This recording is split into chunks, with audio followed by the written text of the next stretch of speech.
Every second I look up, another player gets hurt or another player gives me more draft regrets. We'll talk about that more and a whole lot else on the RotoWire Fantasy Baseball Podcast. Fred Zinkie and I are coming up.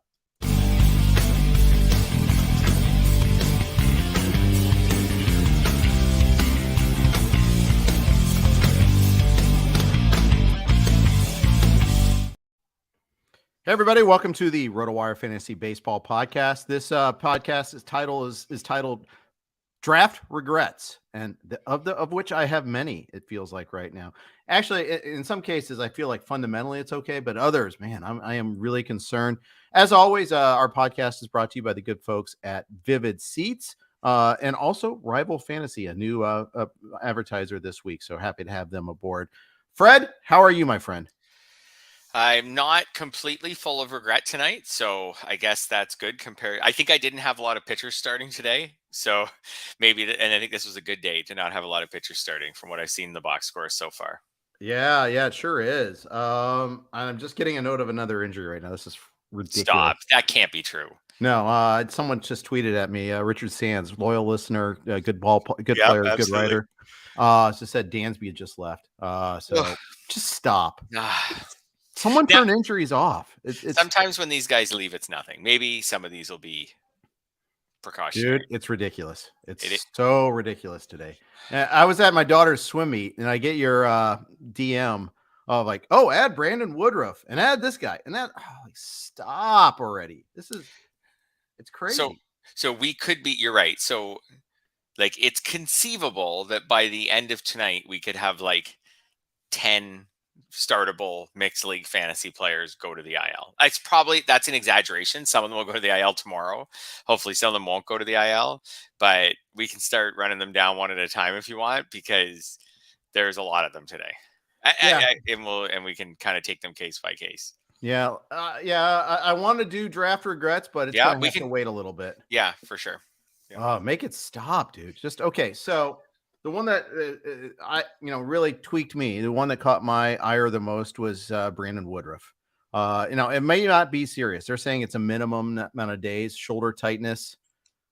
I don't know, dude. I hate it. He's my ace. Of course, they could have told us about this yesterday. Would have been very nice. I could have at least benched him. But then again, I might have considered putting in Miles Michaelis active again. No, I wouldn't have. I knew I wasn't going to do that. He's already down 5-2. So at least I feel better about that one there.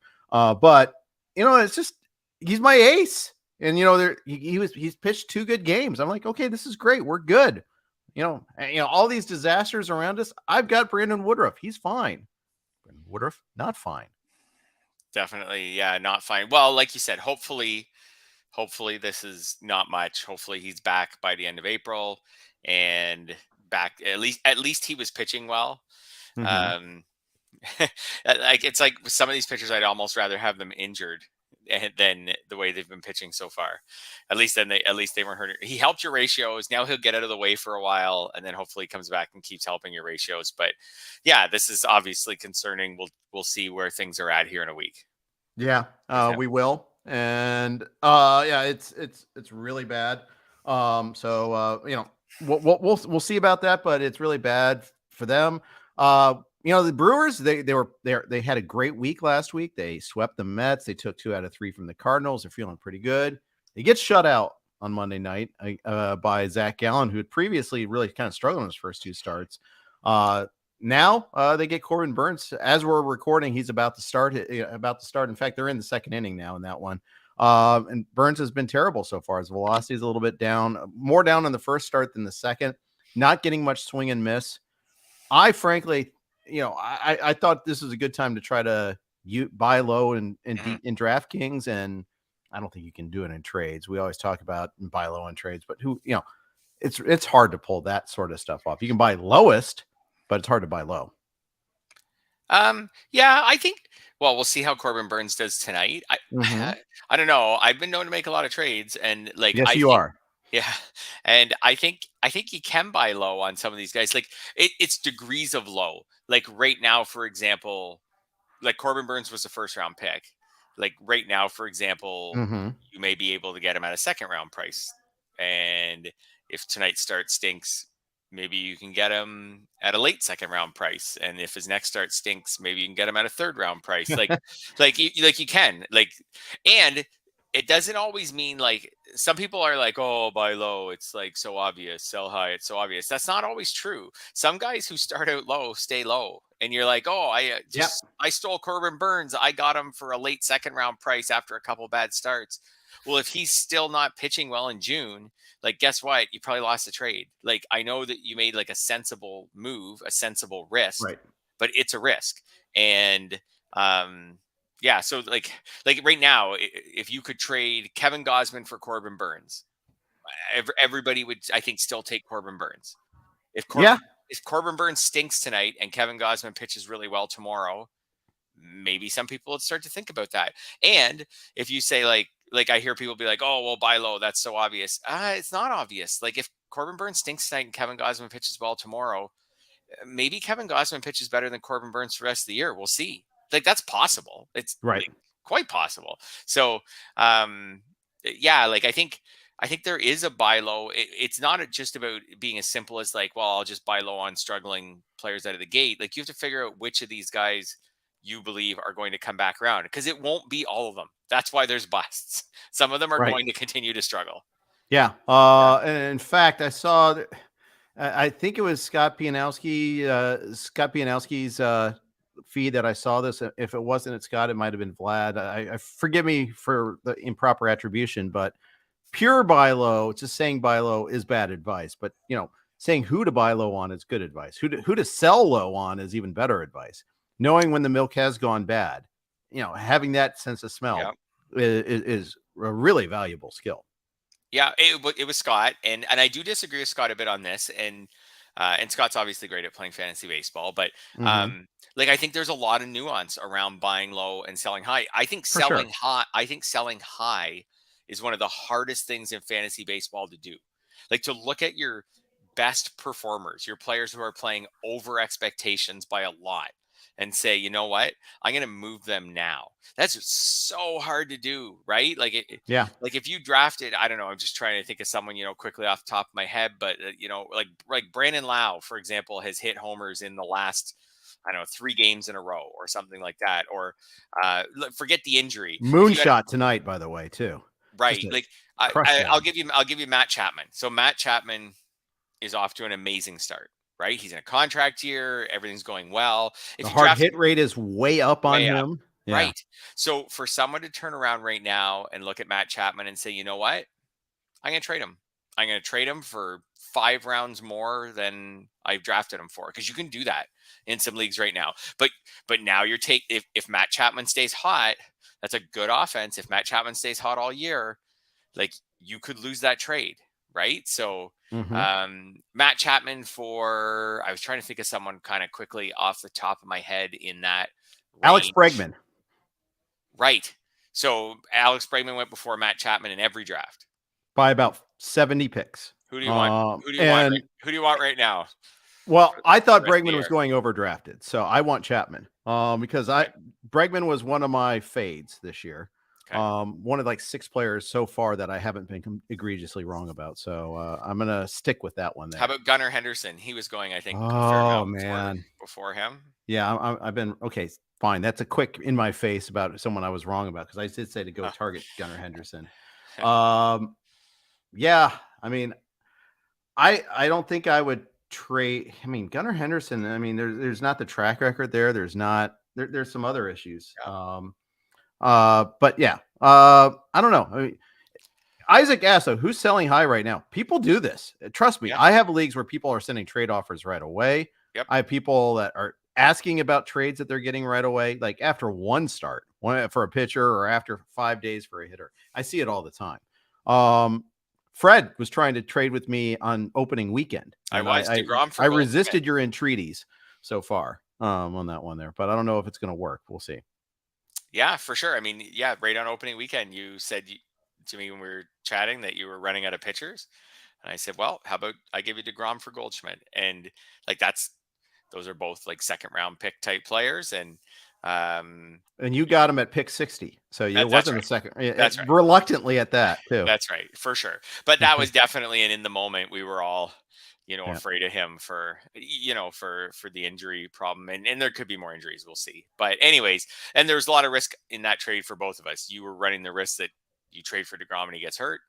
I was running the risk that I give you DeGrom and he wins the Cy Young Award, because that's what he'll probably do if he starts all season. So, Well, and he's winning tonight. there you go. 4-3 now in that game in the 8th. Okay. And he was amazing in his second start, awful in his first. Yeah. But yeah, but the problem for me now is I'm losing hitters too. Like I was the Oneil Cruz guy in our league. Oh, that's a tough one. And especially because I think it's a shame when, like, I think you were right on Oneil Cruz. Mhm. I have no Oneil Cruz. I was wrong. So I think I was wrong. I don't care if he got hurt. Like, he was off to a good start. He's an explosive player. It's a freak injury. I feel bad when guys who, like, when someone's right on someone and then the guy gets hurt, like, just as he's taking off, and you're like, oh, I actually nailed that one. Like, I knew that Oneil Cruz was going to have a good start to the season, and he did. And so in the league where we were together, where I have them, it's labor, where we have unlimited IL spots. Mm-hmm. But in the NFBC, there are no IL spots. You posed the question in our outline. Cut him. Do you cut him? Cut him. I think you got to cut him. I don't think he comes back early from this. Mm-hmm. So I don't think he comes back early from this. I think it's more likely he comes back late than early. On time is like August, early to mid-August, 4 months, right? August 11th. So that's on time. I think it's more likely it's later. I don't know. Like, I could see a scenario where he doesn't play that much down the stretch because the Pirates are way out of it. Mm-hmm. So I could also see a scenario where he doesn't steal a lot of bases down the stretch because he's just come back from a broken ankle and the Pirates are way out of it. So I think I would cut him. It's in the NFBC. It's just so that bench spot for I'm just going to assume 4.5 months. That's a really tough one. Yeah. And we've had so many other, injuries this week. I mean, the injury machine just really kicked into high gear this week. Mm-hmm. Starting over the weekend, and then yesterday and today, just awful. Like news item after news item after news item. Yeah, I think in the NFBC he might be a cut. I think, especially because they already put him on the 60-day IL. The Pirates did on Oneil Cruz. So, I mean, as opposed to like the Astros with Jose Altuve or the Phillies with Bryce Harper. I mean, that's an indicator. And they said 4 months. The Twitter, the Pirates official Twitter said 4 months. So there's your kind of indicator right there. Yeah, I also think that Cruz is really good, but he's not Aaron. It's not like you're keeping Aaron Judge for 4 months or Ronald Acuna Jr. for 4 months. Like, Cruz is really good, but there's also a scenario where he comes back and hits 195 the rest of the season. He's rusty, blah, blah, blah. He hits 195, steals 4 more bases. That's it. So there's that too. Like, you're keeping a potentially really good player, but you're not keeping a first rounder on your bench all that time. You're keeping like a 5th rounder or something on your bench. Yeah, I think it's just not worth it. You're right, though. The injuries have exploded. I've always said that fantasy baseball is the annual tradition of watching the best laid plans slowly come unraveled. Right. And that's mostly what happens. You've got this plan, and then you draft it, and you mostly draft it like you want. You don't totally get, like, you walk away from the draft, and you're like, I could use a little more speed, or, I could use another closer or something. So even then, it starts to come unraveled, that plan, a little bit, and then it just slowly... Here comes Sandy Alcantara giving up 1 million runs yesterday. And then here comes like an injury to Brandon Woodruff. And then here comes, and it just slowly comes unraveled, and you die a slow death. It's not like fantasy football. Yeah. You die a slow death where you're like, I can overcome this. I can overcome this. I just got to wait for this guy to get back. I just got to hang on for these 2 guys to get back. I just got to wait for this guy to become the closer. A couple of my teams need to be raveled in the first place before they can become unraveled, unfortunately. But that's it. Well, they were raveled before. This is it. They were raveled before you drafted them. When you came down with the plan, at the draft, they were raveled. And like I said, sometimes the unraveling starts even during the draft. Not always. And then it definitely starts. It starts as soon as spring training starts, depending on when you drafted your team. I'll give you a good in-draft example. The RotoWire Staff Keeper League this year. We're drafting on a Wednesday night during the WBC. It was the Puerto Rico versus Dominican Republic game. Edwin Diaz converts the save. I switched the channel over to US. I think it was USA and playing Columbia or something. Anyhow, it turns out, Edwin Diaz hurt himself. Like, whatever. I just saw him pitch. What are you talking about? No, he hurt himself. And it's a keeper league. Someone had Diaz super cheap. It's like, brutal. And I think he has him under contract for next year also, or something like that. And right in the middle, that's your plan. You had Diaz. Now all of a sudden, and you had a significant portion of your budget. You had your, top closers had already gone by. Immediately, of course, Ottavino and Robertson are the next two guys nominated, because that's how we are. But yeah, talk about unraveling right away. Yeah. I mean, truthfully, if your team's healthy, even if it's not off to a great start, you're probably in good shape. You're probably still in good shape, right? Even if your team's gotten off to a slow start, if they're healthy and they still have their roles, that's the other one. Like your closer's still the closer, that kind of thing. Your hitters are still starting players. Like then you're probably, we've all got them. Raisel Iglesias is my big one. Drafted him on a lot of teams. I was like, this guy's way undervalued. He's going to be like a top 3 closer this year. And then boom, he's going to miss. We'll see. Probably all of April at the very least. So I still think I can get 25 saves out of him in the last 5 months. I think I can for sure. I think he's the Braves closer. But again, he might get delayed again, or he might come back and go back one on the setback. shelf. I don't know. We'll see. And what's he like when he comes back? Maybe he's lost 2 miles to his fastball. We don't know. Yeah. So it is chaos right now between all these injuries and the new level of scoring and pitchers getting blown up randomly all over the place. Like it is chaos right now. And I feel like it's exciting though. We are all hanging on, right? All hanging on to our seats right now, just trying to get through each day at a time and stay like maybe in the top half of your league until this gets settled down, which it may not settle down. I don't know. This may be our new baseball landscape. Speaking of velocity down, let's talk a little Alek Manoah. Bad outing today for him. The Jays are going to win. In fact, they just won 9-3. But Manoah's fastball was definitely down. He got hit hard by the Cardinals on opening day too. Hard might not be the word. He got hit by the Cardinals on opening day. Yeah, definitely not hard. That was bad luck that day. I feel like. There was a couple hard hit balls. Donovan's home run against him was hard hit. But are you concerned? How concerned are you about Alek Manoah? Not that concerned. Like a little. Okay, so if we did like an out of 10, like a 3.5. There you go. His last start against the Royals was awesome, but they're the Royals, and he did walk 4 in that game. So I guess I shouldn't. Tonight it just seemed like, I don't know. And I watched his whole start. I didn't see the end of the Jays game because we started getting ready to record, but they were winning when I think 4-3 when I came in here to get set up. They finished 9-3, by the way. Perfect. He just seemed amped up. It's the home opener.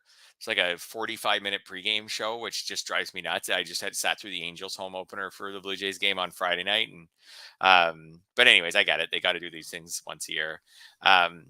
He just seemed a little amped up. He was fine through a couple innings and then kind of fell apart.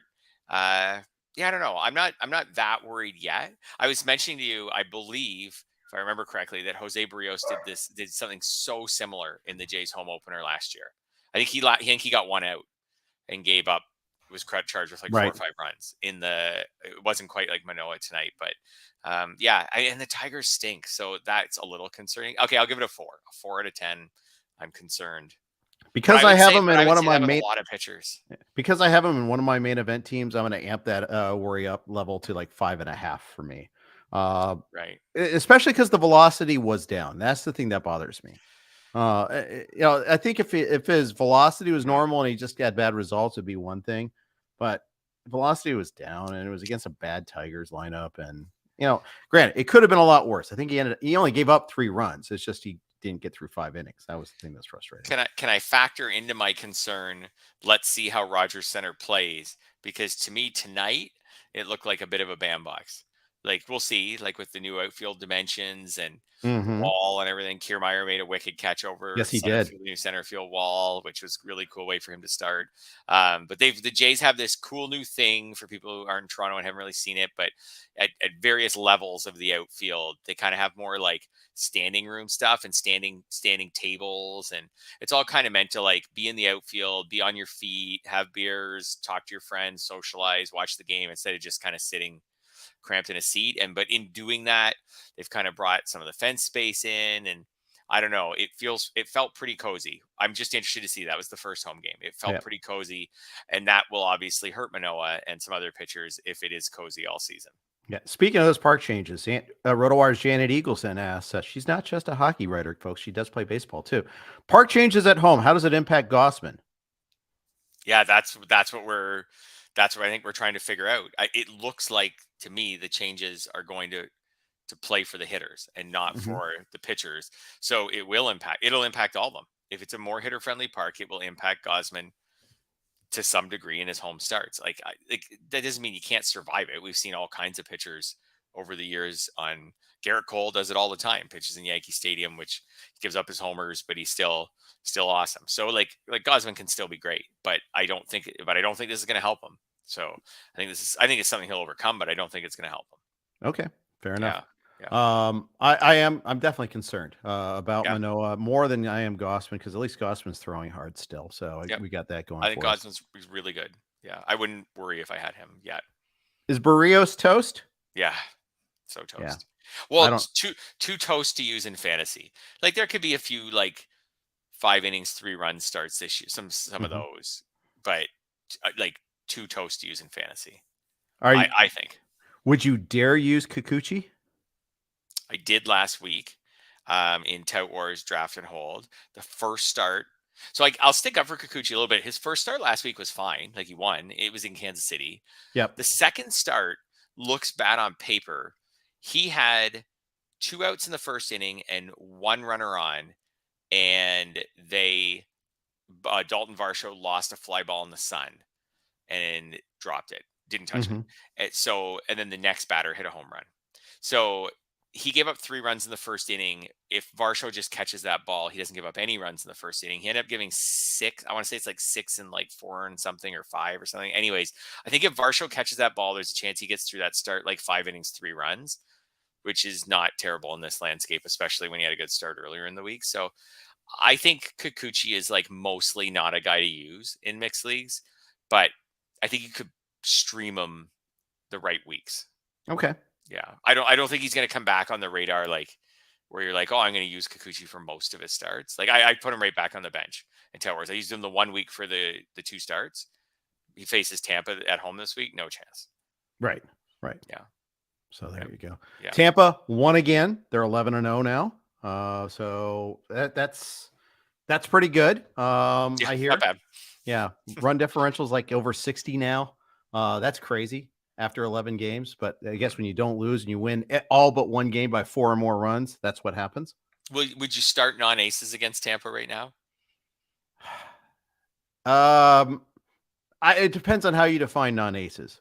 Like SP2s and 3s, I'd still start because I probably have to. Okay. Yeah. But man, I mean, it's so tough because who have they faced this year, pitcher wise? Yeah. No, I know. Yeah. Oh, they faced some bad teams, right? They faced Detroit. They faced Oakland. Right now they're facing Boston, which isn't a group of aces. Like, yeah I get it. Today was Whitlock making a season debut. Yeah. I think Whitlock was okay for a while, and then gave up 3 homers, I think. Yeah. But his whip was fine today. His ERA not good. Yeah. The other problem with facing Tampa right now, and it's always the same problem I had putting out pitchers against the Dodgers, is like also usually the other team, like Tampa's pitcher pitches really well. So up against McClanahan today. So yeah, right. brutal. So like, what were Garrett Whitlock's odds of actually getting a win today? Like so small. Yeah. But unfortunately, I mean, unless you're like in a draft and hold, how often do you have the luxury? Okay, I'm just going to sit Whitlock because I have something better. Like we were talking about earlier, Brandon. I had Brandon Woodruff in the main event, and had I known, I would have benched him. But guess what? My options were, I think, Michaelis, who's pitching in Colorado, and then he gets Pittsburgh later on in the week, or Noah Syndergaard, who I'm benching after his latest strafing. Oh, I could have used Syndergaard. I think he's home to the Cubs this week. I think that's reasonable. Cubs have scored 14 runs tonight. I know. I know. Well, everybody has these games. Like the wind's A's, blowing out in Wrigley today. I did notice that. The Oakland A's scored, I think, 8 runs tonight. Like everybody's having some of these games. But I think Syndergaard, he's had one good start, 1 bad start. He's at home. Cubs, I think, are reasonable. I think you could have started him. And the other pivot, obviously, if you knew about Woodruff, but you can't drop him if it's NFBC, but maybe you could have dropped someone else and just rolled out a reliever for the week. Hope for 3 scoreless innings. Yeah. Just We hope that might end up reliever is doing not that. Ryan Presley. Oh, wait. I know. This is the thing. It's not just. John Duran gave up a home run today. I mean, Jordan Romano struggled on Sunday, right? Yeah. Got a win still, though. That was beautiful. Yeah, those are the way. Duncan still got a win. That's the way to go. And has 4 saves. So he's like a stud in my book. Yeah. David Bednar tonight, 2 runs, gave up 2 runs, got the win after. Who's that? David Bednar. Oh, yeah. The top half of the inning, he gives up the 2 runs. Yeah. And then Presley gives up the 3-run homer to G1 Bay. I want to say G1 bye, but it's Bay. Yeah. But yeah, it's just, disaster lurks around every corner. It really does. It does. So it's not even like you can retreat from your starters and say, fine, I'll just use relievers. Yeah. Even the relievers, some of them are getting blown up at times. Right. Well, and relievers, I mean, they're so variable. They fluctuate from year to year so much anyhow. Yeah. I mean, they're the ones that are more likely to have velocity changes in a year, but Mm-hmm.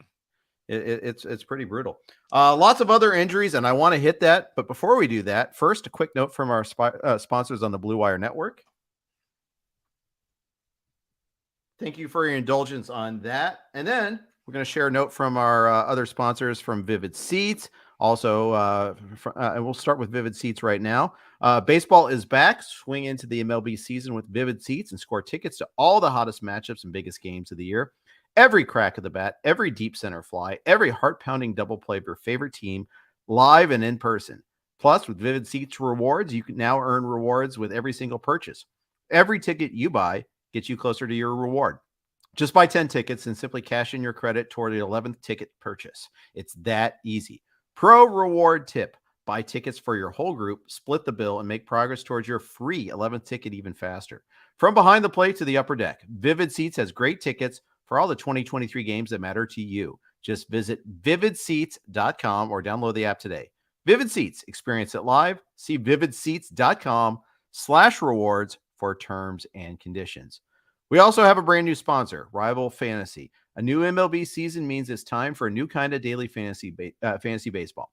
Rival Fantasy is the fantasy platform reinventing the way daily and weekly games are played, and they brought new games to the ballpark this year that fantasy players won't find anywhere else. Rival Fantasy games include Fantasy Bingo, head-to-head player challenges, and Fantasy Book, where users can select over-unders for 2 to 5 players. With games like this, daily fantasy has never been better. Right now, RotoWire listeners can get a $50 protected first play. That means if you win your first play, you keep your winnings. But if you lose your first entry, Rival Fantasy will fully refund you up to $50. Go to play.rivalfantasy.com/signup and use code RotoWireMLB at signup and deposit a minimum of $25 to get your first entry on a Rival protected up to $50. Again, play.rivalfantasy.com/signup, promo code RotoWireMLB. Now is the time to step up to the plate and become a Rival today. Welcome to the arena. All right, we mentioned Oneil Cruz earlier. All of a sudden, Fred, we have a slew of shortstops getting hurt. We lost Oneil Cruz. We lost Tim Anderson for 2 to 4 weeks yesterday with a sprained knee. They announced it during the day today. The severity of it, they've already placed him on the IL. Today, 2 more guys left. Corey Seager left trying to run out an inside the park homer, hurt his hamstring. Dansby Swanson left with lower side tightness. Todd Zola just told us the details on that. Thanks, Todd, for that. He threw 1 ball during warmups, motioned to the bench, and came out. Ick. And one other middle infielder, Gleyber Torres, also left, although he's not a shortstop. But, this all happened right around the deadline today. If you're in RazSlam, we had the first of 2 pickup periods, was at 9 p.m. Central Time, 7 o'clock West Coast time. All these shortstops got hurt. Geraldo Perdomo is already the highest scoring hitter in my RazSlam league, and I think in most others. I wonder how much the bids on him went up today. I did notice. So as you were saying that, I just pulled up a Yahoo list of shortstops to see who's been playing well that might be available, and he's the number 1 guy as far as players who are rostered in, say, less than 60% of Yahoo leagues. Right. He's the number 1 guy by far. So he could be a hot commodity. I don't think so. I don't think he's a good enough hitter to sustain He doesn't anything play like every day either. That's the thing. that's it too. It's him I and mean, Nick he's Otto. young. Like he's young and has potential. If he was to keep hitting well, maybe he could earn that. Right. Like I don't think they're totally out on that for him. But yeah, just trying to look at what could be available to solve those shortstop problems. And Bryce Trang's gone in every league that we play in. Right. Luis Rengifo. Yeah. He doesn't even qualify at shortstop. He's second and third. Oh, okay. Sorry. And yeah, unless he's added it this year. Shortstop list. But that just illustrates the point. It's even harder. Yeah.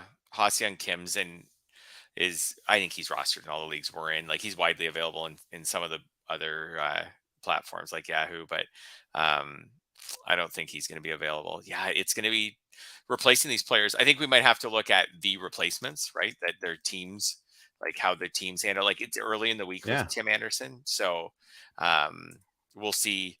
How they divide up playing time in the infield, like with him gone. Elvis Andrus moved to shortstop from second today. Okay. Which meant, I guess it's like Romy Gonzalez, I think is the guy that played at second, but I mean, right. It's not pretty. It's funny because at the top, shortstop is this beautiful, deep, awesome position, but the depth isn't really there. Yeah. I felt like it was good. I think all the positions, like once the season starts, I think the depth goes. Like between injuries and just players I felt like shortstop at all points during my drafts. There were shortstops I was interested in, but guess what? All those shortstops are drafted. Like I liked them at their value. There were shortstops I liked in round 18 and round 21 at their value.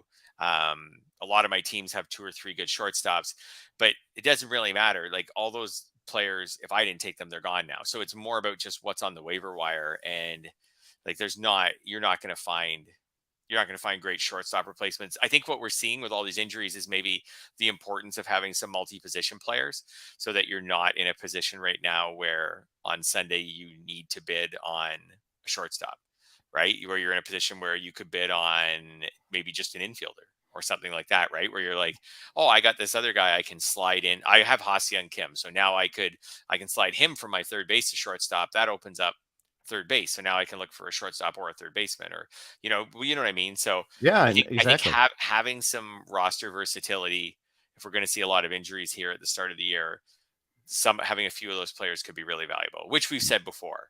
Right. But maybe that point's being driven home tonight. Yeah. Sometimes you walk away from the draft table and you have that, but then you go through a couple of FAAB periods like, okay, I got to find somebody, and maybe that somebody is my backup shortstop that I had to cut just to pick up a pitcher to replace an injured pitcher. All of a sudden, that fine-tuned like flexibility, it's gone. The best laid plans coming unraveled. Yep. I'll give you a good example. So I have Wilmer Flores on a few teams. He's first, second, and third eligible. I've been trying really hard to not cut him. He's just kind of on my bench, and he allows me to not carry as many hitters on my bench if I can have Flores and an outfielder. Or if I can just have Flores, if I have an outfielder in my utility slot, then Flores covers basically everything at that point other than shortstop. If I have 2 shortstops in my starting lineup. So someone like that, and Flores is just good enough to be mixed league viable. Like last year, he hit 19 homers. The year before, he hit 18. He's already got 2 this year. He's good enough. Playing less this year. As I have Wilmer Flores. A little bit. He has 21 at bats so far. So. He had like 500 at bats last year. He did. I wasn't expecting him to repeat that. I was kind of expecting. So I guess when you say he's not playing as much, you're right. He's not playing as much as last year. But I think I projected him for like 420 or 430 at bats. But I still felt like in that amount of at bats, he could hit 15 home runs, and like I say, be just good enough to have him on my bench. Yeah. And the thing is, but the problem is, it's just that.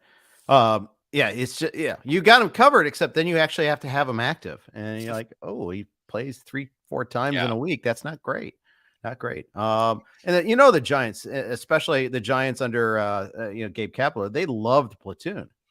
They're kind of like the Rays, except not as good. But they have like 3 guys. They have like 2 guys that don't platoon. Everybody else platoons. And it's really frustrating. Very true. What happened with Flores last year, and this, like kind of the theme of tonight's episode, like this will probably happen with him this year, is they ran into some injuries and all of a sudden he played more than he was expected. And he started having stretches where That's he right. was an everyday player. So whether it's Lamont Wade Jr. goes down, whether it's Thairo Estrada goes down or at some point, or Brandon Crawford goes down, but something probably happens at some point. David VR goes down. There's just because Flores can play all those positions. There's 4 or 5 players where if any of them go down, all of a sudden Flores starts maybe not playing every day, but maybe starts playing 5 games a week. Yeah. Frank asks possible placement. Are you guys intrigued by John Birdie? I think he's only second and third this year, but maybe in your league he may add some outfield as well. But yeah, of course, John Birdie won people placement, if not won leagues, with those 6 weeks that he had last year. But again, like Flores, he's not getting that regular playing time that he got last year. Because Jazz Chisholm got hurt early last year. And that's when Birdie stepped in and got most of his production all in one 2-month stretch. But yeah, of course, finding stolen bases, that's great, especially when you need more stolen bases this year. I'd rather have him than Miles Straw. And I know Straw's actually off to a reasonable start this year and helping people, but I'd rather have Birdie for the season, I think, than Miles Straw. I'm going to take Straw in that one. I have no Birdie shares. So What? Birdie's playing every day. I just looked it up. And playing shortstop too, by the way. Yeah, but he's hitting 9th basically every day. And I just don't think so. Remember last week I talked about how Jorge Mateo was one of my big regrets.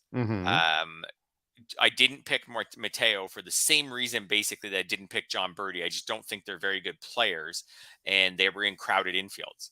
And Mateo so far has really shut me up and is playing all the time and earning it. Birdie is doing what I was worried Mateo would do too. He's hitting 212. He has a 424 OPS. He's batting at the bottom of the lineup. If he doesn't pick things up soon, I think he'll start to actually lose playing time. Yeah, and Joey Wendell's hurt too. So I mean, that's right. why Birdie is getting all that time at shortstop there. Yep. But Wendell, there's just a note yesterday that he's still shut down from all activity, so he's nowhere close to returning. Yeah. So Birdie's going to get a bit of a run here too. Yeah. But if he's not hitting, and you can't steal first kind of thing, right? If he's not hitting, then he's not helping you at all. So there's just no other way really for him to manufacture value in fantasy. He's got to get on base so he can steal. So yeah, like I said, he's the flip side. I wish I had drafted Mateo. I'm glad I didn't draft Birdie. They're actually kind of similar in some ways from a fantasy perspective and a real life perspective. They've just both gone in massively the other way direction so far this year. But I'll give a counterpoint. Yeah. Birdie has had the Mets. I mean, the Marlins have had 2 series against the Mets so far, and that's a tough ask. I think. Yeah. When you've only had 3.5 series so far, and 2 of them have been against the Mets. I mean, it's okay. So he hasn't been good, but and then the other one was against the Twins, and the Twins are a pretty good pitching staff too. Oh yeah, absolutely. And we do know from last year that Birdie's one of those guys where he can be sleeping, and then all of a sudden he has like a 6 steal week or a 5 steal week or something like that, doing what Mateo's doing right now, right? Yep. Where I think he stole another base tonight. So Mateo's hitting at the bottom of the lineup, but he's stealing a bunch of bases. Yeah. Mateo's better defensively too. So yeah, I'll say that too. Yeah. So I do prefer Mateo to those, by the way. Destin Baker asks, is it time to panic on Peter Alonso? No, don't panic on Peter Alonso. You have a proven track record. Unless he's hiding an injury, don't even worry about Peter Alonso. That's my opinion. What say you? Oh yeah, totally. What would you panic on? He has an 893 OPS so far. That's the second best OPS of any season in his career. His best one was his rookie year. So that's the best OPS. He's only hitting 214, but he's already got 5 home runs. So I think he's playing great. He's just got a low BABIP. Actually, if I was going to do anything on Pete Alonso, here we go back to something we already talked about. I would try to buy low. He's got a 138 BABIP so far, and he's hitting 214. His strikeout rate actually is really good for him so far this year. He actually should be hitting for probably even a better average than his career 260 average, and he's hitting for power. So if I could get even the slightest discount on Pete Alonso right now, I would take it. He was say around pick 20, I'd say in a lot of leagues. If I could get him for pick 30 or pick 35, I would be in on that right now. Exactly. All right. I'm with you on that one there too. So go target him. Don't panic on him. All right. That's on Peter Alonso there. Okay. Let's talk about a couple of disasters that have happened today. 2 young pitchers, Hayden Wesneski and Grayson Rodriguez, both had really, really rough days today. Both struggled to find the strike zone, and that's part of the issue there. Wesneski, he's had 2 bad starts, though. He had a bad start against the Reds. Also, I will say this in his defense, the wind was howling out in Wrigley today. We're in the 8th inning in that game. It's still ongoing. There's already been 23 runs scored. So it wasn't just him. In fact, the Cubs are winning. They were down 7-0 and they rallied. Chris Flexen is your hero if you're a Cubs fan. Yeah, 8 earned runs, I think, for Flexen when I was looking tonight. Wisniewski. So how worried are you about him? Because he was a real buzzy guy in draft season. He was. He was a guy who I actually felt bad that I didn't take anywhere. He just, I don't know. I kind of wish I had taken him back when he was a 23rd rounder, 22nd rounder early draft season. Then once he started pushing up to being like a 15th rounder or a 14th rounder, then I was kind of out. So I was I wasn't out, but I don't know. I just took boring veterans instead of him. Guess who was so proud of himself for taking him in the plus 300 picks in our league together? Oh, me. I got Wesneski a lot early, and nowhere late. It was really wild to see. Yeah, so that's an awesome example of where you look back on draft season, you're like, look at this. This was an amazing value pick. I got this guy past pick 300, and now he's going, around pick 200. Like, what an amazing value pick. But if he doesn't actually pitch well, when it's all said and done, it still wasn't a very good pick because he didn't pitch well. So he's got to come around at some point to make it a good pick for you. I'm not not bailing on him yet, but this one's, I'm sitting him if I can for his next start for sure. You have to sit him, I think, for his next start. I think it kind of depends on the opponent and venue, but let's find out who is he starting up against next. This is great. I have this site called RotoWire in front of me. How about I think he might be a 2-start guy next? Is that Dodgers then? I'm not sure if he gets no. He pitches Monday against Oakland. Oh, you're starting him at Oakland, home to the Dodgers. That's his week next week. That's a really tough one. It's so good. And then it was I think with all the other hard, we're having a hard time finding pitchers. You take it just to chase the win in Oakland. I think you go to chase the win in Oakland with Wisniewski. I don't know. I would maybe I'd like to see look into the velocity report, see if there was anything wrong with his velocity, see if there's any other reason why he may have gotten crushed. But yeah, I'm probably starting Wisniewski. What about Grayson Rodriguez? This was as good a matchup as you get. Home start against Oakland. Yep. And he was bad. He was really bad tonight. Yeah. One of my questions for you was, is it time to just start anyone against Oakland? Well, I guess not. I guess it's not just anyone against Oakland, but yeah, he was. And that was, I still will start anyone against Oakland. I'm not going to let tonight dissuade me from that. They just lost Seth Brown for 4 to 6 weeks with an oblique injury. Yep. Just take a look at their lineup. Yeah, you'll be wrong every once in a while, but you have to start pitchers against somebody, right? You start them against Detroit, you start them against Pittsburgh, you start them against Oakland, you start them against Miami. There's a lot of bad lineups out there. Cincinnati on the road, and you take your chances. And every once in a while, you're gonna get a bad result. Okay, we'll come back to Grayson Rodriguez in just a second, but just to test this theory, would you start Carlos Carrasco against them this weekend? I was just working on an article and he's been horrible, and those first innings have been horrific. And I'll still start him against Oakland. Yeah, absolutely. Back to Grayson Rodriguez. Otherwise, I'm cutting him. Right? If you're not using him against Oakland, he's not on your roster. Yeah, starting pitching is so hard to come by these days that I guess you could just say I'm going to bench him for a couple of weeks and see. There aren't enough starters. You know what I mean? For me to put him in. Oh yeah. In that game, I just noticed Danny Jimenez. I think I had him benched in almost everywhere. Thank God, because he came in the 9th inning or the 8th actually and stayed in for the 9th and stunk. Gave up 3 runs. Yeah. Well, because they haven't come close to sniffing a 9th inning lately. So yeah, let's just try to get them to work while the game's still close, but we're still trailing. It's a classic get work, get bad scenario there. Jimenez I have in a couple of places. Yeah, so I felt it, but yeah, it doesn't really change my outlook on him so much. With Grayson Rodriguez, the control wasn't good tonight. 4 walks. And it wasn't good in spring either. No, he didn't give up any homers. He was good his first time out. he's probably going to be all over the place a little bit for the next few starts. Yeah. What's his next start look like? Would we start him, or is he already locked in for the week? His next start. His At the next White start is Sox. Sunday at the White Sox. If you could get him out of your lineup, would you get him out of your lineup? It's against Dylan Cease. Ooh. I think I would get him out if I could. So no Tim Anderson, no Eloy Jimenez, maybe no Yoan Moncada. Yeah, that's true. Eh, Doesn't matter if he's not. Well, it matters, but not as much if he's not throwing strikes. Yeah. I would get him out, I think. Yeah. I might start getting a little more tentative on these starters.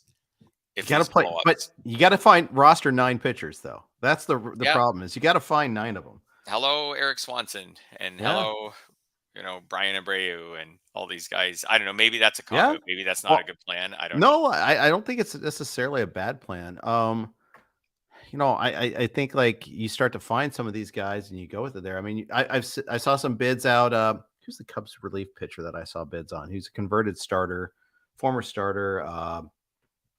This is great content here once again. There, I'm off. Sorry, the Cubs reliever. Yes, Alzolay, Edward Alzolay. Oh yeah, lots of strikeouts, no roll right now. I've saw, and maybe, this Liz and I were talking about this during Happy Fun Ball year, in 2019. Like instead of streaming starters, just stack up some of these relievers. Find the Seth Lugo types. Now Seth Lugo's a starter, but at the time, who can pitch maybe 2 innings, 2 or 3 times a week, sneak in some wins. Because let's face it. Relievers are going to get more wins if this environment holds up. I'll say that maybe though, I don't know, at this time of year, early in the year, like I feel like I want to roster a fair amount of starters because I'm trying to find ones that because when you hit on them, right? Like when you get Graham Ashcraft or Desclafani, as Isaac Moore was pointing out in the chat. Bryce Elder this past weekend. Yep. Right. Looks like maybe he could be actually like a permanent thing. Did you pick up Chris Bubich? I picked him up. Salazar is asking about that. I picked him up in our labor league. That was the only spot where he was available for me to pick him up. He was available in a lot of my leagues. I didn't get him. I ran the Chris Bubich experience last year. Now his velocity is up from last year, but it was up last year from the year before. He has his moments, but he also has his blowups too. I'm a little distrustful, and I distrust the Royals to support him also. Yeah, that all makes sense. I spent $4 out of the 100 on him in labor. So just like competitive, it was like a classic. I did a lot of classic Fred bidding on just trying to finish second on Sunday. I bid like a Bryce Elder in like every league, $50 or something like $50. I think I got out of 1,000. Yeah, in the NFBCs. I got him in like 1 or 2. Like it was just to like keep him honest. Maybe a little more than a keep him honest. Like try, like I said, like try to finish second, see if you could squeak out a first. Right. But anyways, going after those starters, I think right now makes sense. And when you go after them, you may have to use them. But I may pivot away from that once the dust settles on some of these pitchers, if some of them don't turn out, and then just start going to the Alzolays and the good relievers. Yeah. Another name suggested by Jason Jablonski, Taj Bradley. Are you in on him? Jablonski, excuse me, not Jablonski. Oh my gosh, he's starting for the Rays, so of course I'm in on him. Yeah, right. Starts tomorrow and that's because Zach Eflin went on the IL with a back issue. Yeah, another injury. That was the lead injury a few hours ago, and then it was quickly topped by several other injuries. So I would say, yes, I would. He's talented. His minor league numbers are good, and he's pitching for the Rays, and the Rays are absolutely on fire. Yes, I would use him.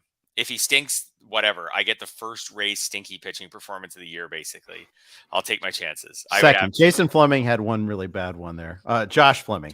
Jason Fleming is a guy I used to work with at Broadband Sports. He may have had a bad outing, but we wouldn't know about it. But no. So there you go. The second one. You're right. They survived an at Washington Josh Fleming blow up. Yep. Anyways, yes, I would start. Short answer. I would, and absolutely. And I'm going to take Bradley and I'm going to start him because we're not sure what's going to happen with him after the start, but if the Rays keep him up, then I want him. I think you're going to get 2 starts out of Bradley, if it's a minimum 15 days, because they have an off day a week from Thursday, and that kind of perfectly allows space for Eflin to slide back in. But that's only if it's a minimum 15 days. And remember, pitchers it's 15, not 10. So hitters it could be 10.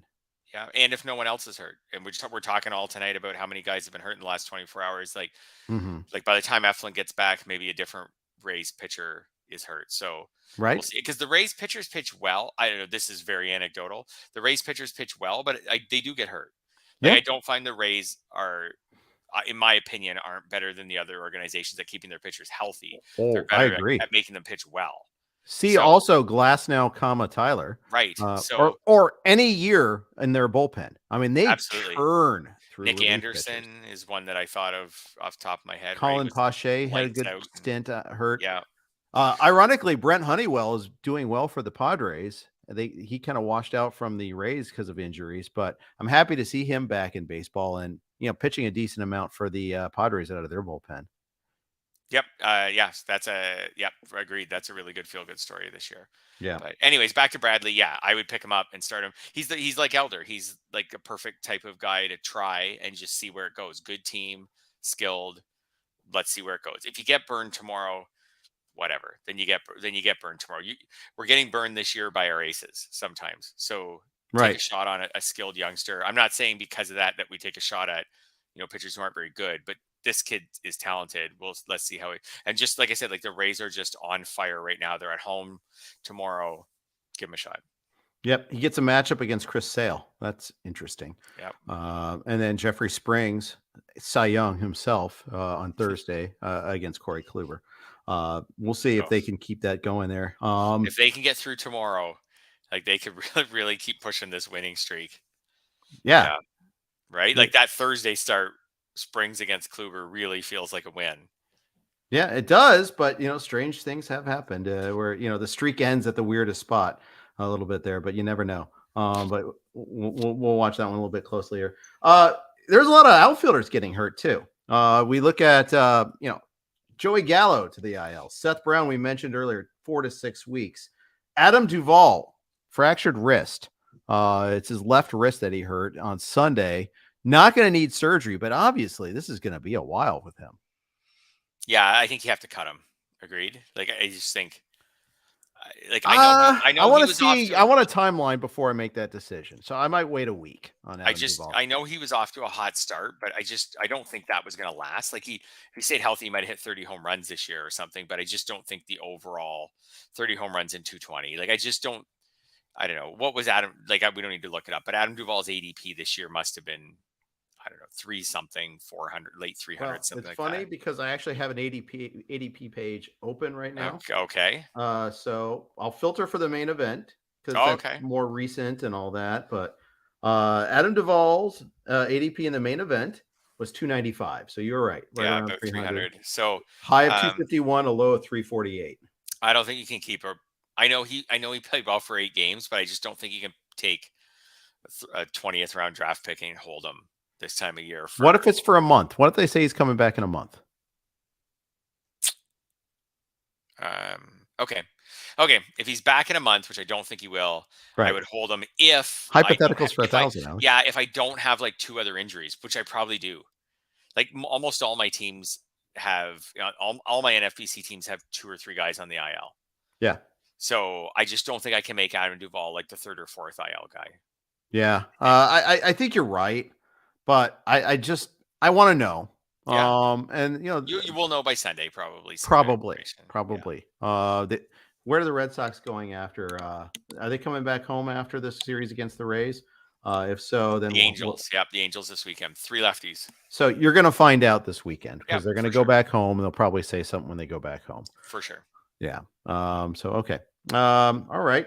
Gallo was off to a good start. Now he's got a back issue, and those are nebulous.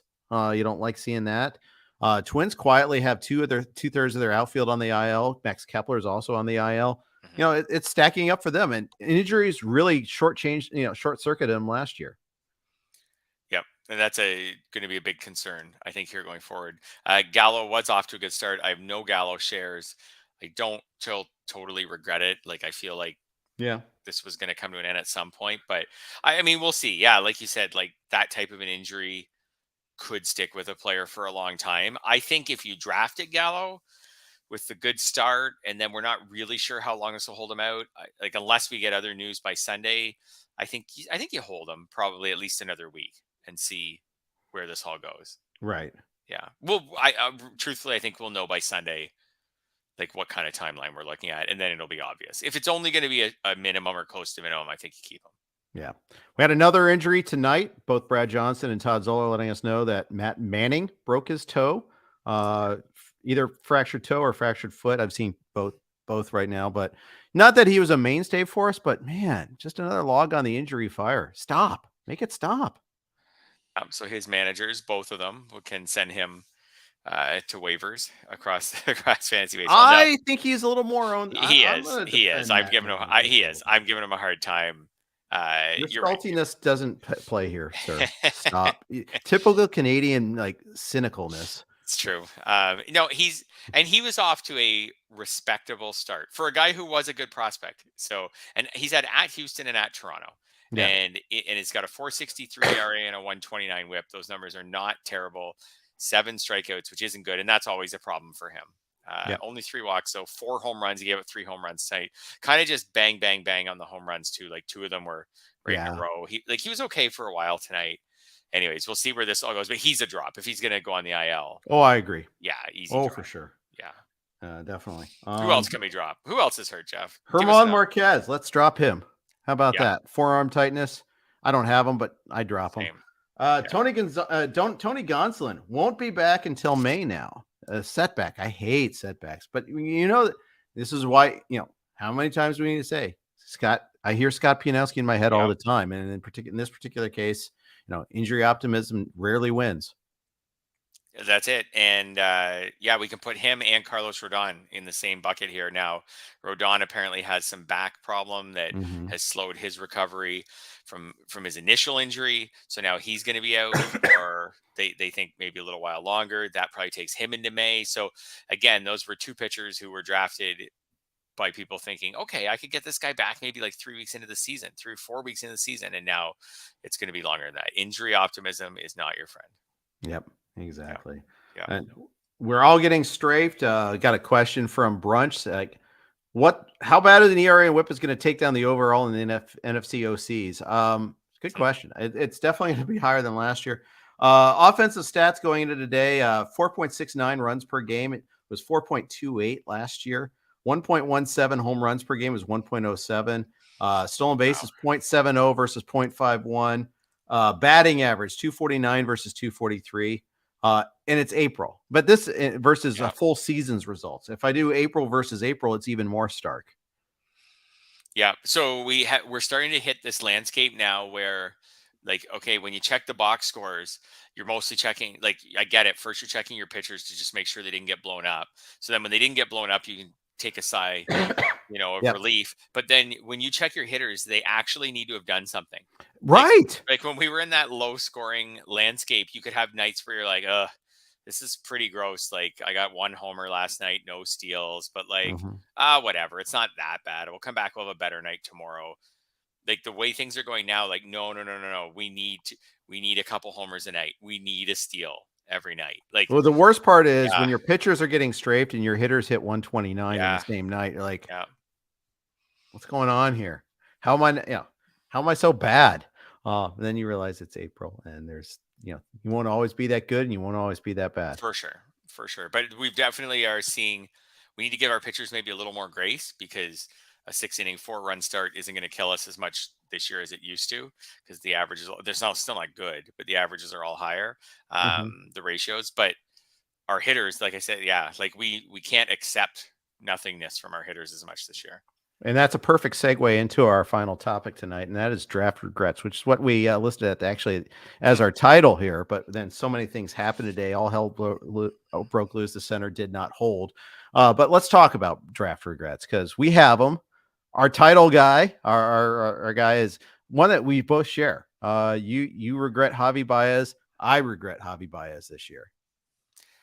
Yeah, I mean, we'll see where this all goes. He's not the type of guy that I usually. He came out fine in my projections, and then I drafted him in a few leagues. But even when I was drafting him, I was like, he's not the type of hitter that I usually chase. But whatever, I went with my numbers and drafted him like round 11 or 12 in some leagues. I don't know. He doesn't look good. The strikeout rate's actually a little better this year than it's been the last few years. So, and his BABIP's really low. So maybe he's going to come around, but I'm disheartened. No homers, no steals. He only has 4 hits, so it's hard to get steals when you only have 4 hits. Yeah, I've heard and they're that. all singles. He had going into tonight. So maybe still he has 4 hits and they're all singles.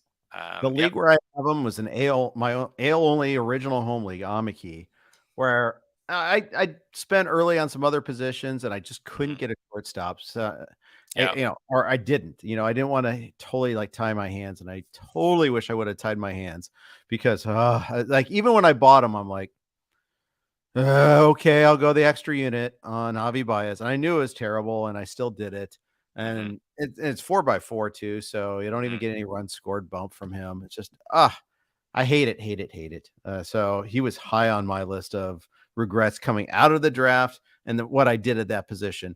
I mentioned Miles Michaelis, another tough outing tonight. He was good for 5 innings and then just got crushed in that 5th inning, I think, but it was either the 5th or the 6th. Went from a 2-0 lead to 6-2 deficit just like that. That game is now 6-6 in the 8th, by the way. They stabilized, but not due to Michaelis.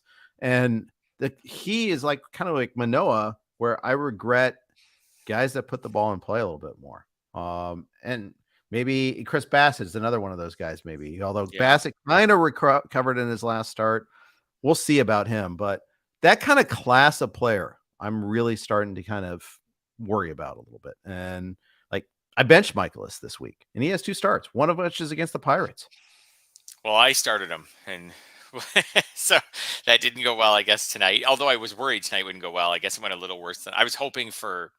5 innings, 3 runs tonight, something like that. I didn't get that, or even 5 innings, 4 runs. I mostly wanted the Pirates start this weekend.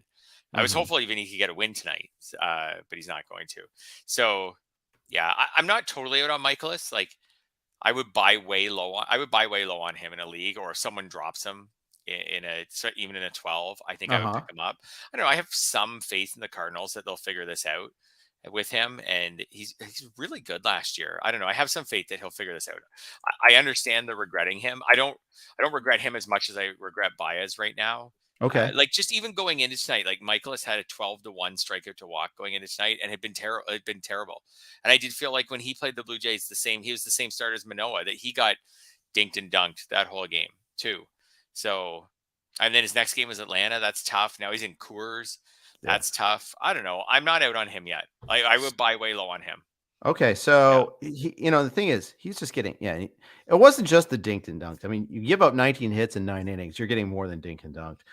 He gave up 10 more tonight in 5 innings, 6 runs, all earned. Thanks, appreciate that. Cardinals 3-7 going to today. I didn't even realize they were off to such a rough start until Nick Whalen and I were on Sirius XM talking about that, and I'm like, oh. Ooh, yeah, this is for the team that's the favored team going into the season. That's really awful. Michaelis gave up 3 homers, 3 strikeouts, 2 walks, so 12 base runners in 5 innings, still killing your whip. Absolutely brutal. The Pittsburgh start to me on Sunday is a big one. Like it is. Excuse me. Because, like I said, this has been a hard schedule. Blue Jays, Braves, now at Colorado. If he goes out against Pittsburgh and looks like Miles Michaelis, let's say 6 innings, 2 runs, something like that, I'm right back in. I'm like, okay, let's see who the next start is. If it's a reasonable matchup, I'm right back in. If he stinks against the Pirates, then I'm not dropping him, but I'm benching him. Okay. Probably for 2 weeks. Okay, fair. Yeah, because the upside's not super high on him, so I'm probably benching him for a couple weeks. Okay, fair enough. Yeah. By the way, we have dueling blown saves in Texas. We have Post DeGrom's win. You're telling me. Leclerc gave up actually it was Will Smith and Hernandez conspired to kind of basically blow that lead in the 8th. Okay. Leclerc gave up a run in the 10th, and Barlow has just given up a run in the 10th. Now, 10th run allows that's not a problem. Yeah, those are like the ghost runner. I always okay, run expectation is actually over a half a run, so you're supposed to give up a run. Yeah. It's if you give up 2. So there you go on that. But still, save opportunities are hard to come by for the Royals. I have Barlow. I've been writing that, and Chapman's looking good too. And that, I thought I've been kind of wrong on that. I kind of said that Chapman's terrible. The leagues where I have Barlow, I only backed him up with Chapman once, and I'm kind of regretting that a little bit. I grabbed Chapman in one NFBC league for about 40 or $50 on Sunday where I need saves. Well, you always need saves, but this year, but where I need saves especially. And I don't know, we'll see where it goes from here. But if Chapman, I've heard you talk to Scott about this, and I heard you talk to Vlad about it yesterday or Sunday night. If Chapman keeps pitching well, why wouldn't you eventually just make him the closer? Like it makes sense for a trade deadline perspective. And he's also just like, I know Chapman stunk last year, and like I rode that awful wave with him in some and leagues, then abandoned the Yankees, all that. But prior to last year, like Chapman has a very, very, very long resume of being a really good closer. True. So, and he's not that old. Like he's 35 right now, so just turned like this year, so like or earlier this year. So, like 35 for relievers fine. Like if he keeps going 8-1, if he just doesn't walk guys, that's it. He's always been able to strike guys out. He just has to not walk guys. In his first couple outings, his first 4 outings this year, he had 1 walk. We'll see. But I picked him up just on that. You are going to be then pretty happy with this because Jonah Heim just walked off Barlow with a 3-run homer. There it is. Yeah. I don't know. We'll see. I don't have any Barlow. I'm not victory lapping on this whole thing yet. I think Barlow's like a good pitcher, but not an amazing pitcher. Yeah. And I don't think Chapman's amazing by any stretch, but he strikes guys out. So when he's not walking them, Chapman's going to get the next chance now. Yep. And if he converts it, why not? If you're the Royals, like why not let him try to run with it? He actually probably has more upside than Barlow. Like he has so many great seasons, and you can flip him at the deadline. True. That's true. So, yeah. By the way, Alex Wood had the dreaded 4 2/3 lead with a 2-0 lead against the Dodgers. A couple runners on base. I don't know if there was an injury. He only allowed 1 hit. So I'm trying to find that out right now. But yeek. Tonight's just been terrible. Just terrible. I don't have a whole lot of Alex Wood, so it doesn't kill me. But everything else, like the Barlow thing, kills me. A lot of other things kill me. But it hurt. They maim me. They don't kill me. Oh, I think tonight, if you didn't have a pitcher blown up and you didn't have a player injured, you had a good night.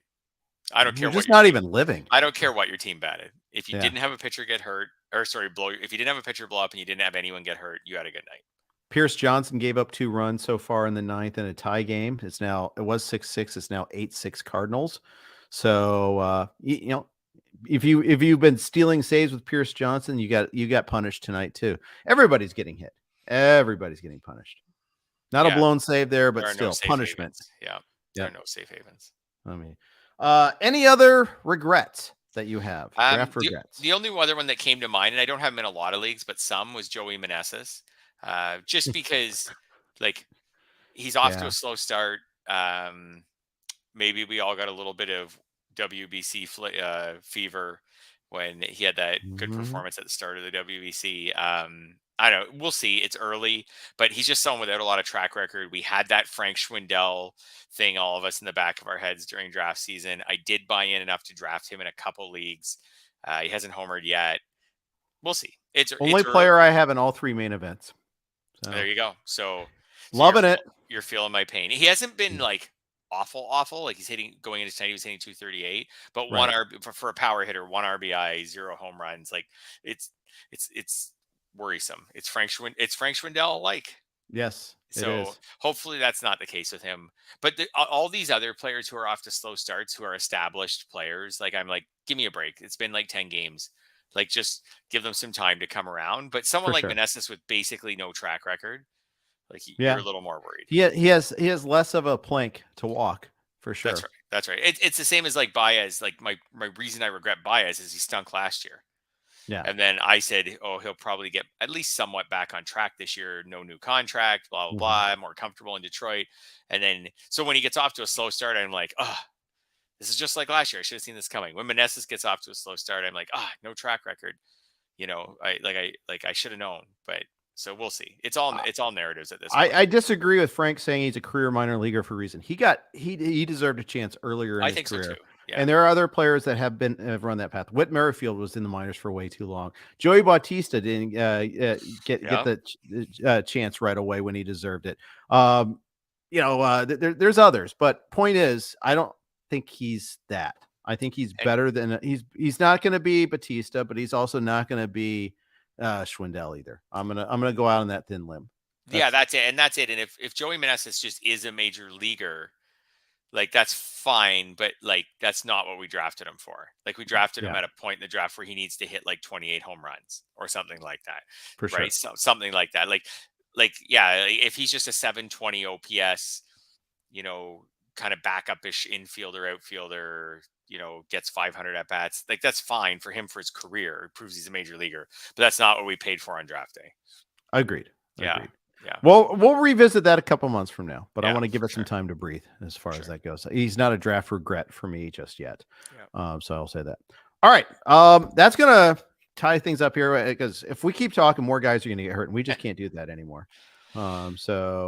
Anyhow, I think appreciate everybody chiming in. Really active commentary tonight. Appreciate everybody. Thanks everybody for listening. James Anderson will be back at you again tomorrow. Thanks for listening to RotoWire.